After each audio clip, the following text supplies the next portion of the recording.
High, this is Girish from the grammar corner आणि आजच्या क्लासमध्ये आपण शिकणार आहोत अफर्मेटिव्ह सेंटेन्सला निगेटिव्ह सेंटेन्समध्ये कसं कन्वर्ट करायचं ते आजच्या क्लासमध्ये आपण शिकणार आहोत, ते पण एका मिनिटामध्ये. बघा, आपल्याला एक्झाममध्ये विचारलं जातं, एखादं सेंटेन्स दिलेलं असतं अफर्मेटिव्ह सेंटेन्स आणि त्याला निगेटिव्ह करायचं सांगितलं असतं. आता निगेटिव्ह करायचं म्हणजेच काय, सेंटेन्समध्ये नो, नॉट, नेव्हर, नायदर असे शब्द ऍड करायचे असतात. आता बघा, हे सेंटेन्स तुम्हाला दिसतंय, he is a poor man.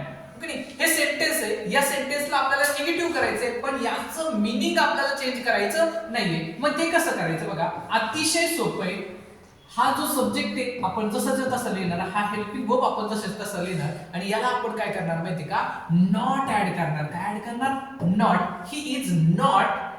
आता हा जो आपल्याला ऍडजेक्टिव्ह दिसतोय ना पुअर, तर त्याला काय करणार आपण माहिती का, त्याचा अपोजिट वर्ड काय तो आपण शोधणार. ओके, पुअरचा अपोजिट वर्ड काय रे मग? Rich. RICH, rich man. Okay, म्हणजेच he is not rich man, म्हणजे तो काय, तो गरीब आहे. पहिल्या सेंटेन्सचा अर्थ काय होता, he is a poor man, म्हणजे तो एक गरीब माणूस आहे आणि त्याचा आपण काय केलं माहिती का, ही is not a rich man, म्हणजे तो श्रीमंत नाहीये, म्हणजे तो काय गरीब आहे. तसंच सेकंड सेंटेन्स बघा, it is a difficult task. ह्याचे काम म्हणजे खूप अवघड आहे. मग यालाच आपल्याला काय करायचंय, निगेटिव्ह करायचंय. It is. मग ह्या इजला काय करणार, हेल्पिंग वर्बला आपण नॉट ऍड करणार. It is not a. आता या ऍडजेक्टिव्ह नुसार काय येणार, आर्टिकल आपण वापरणार.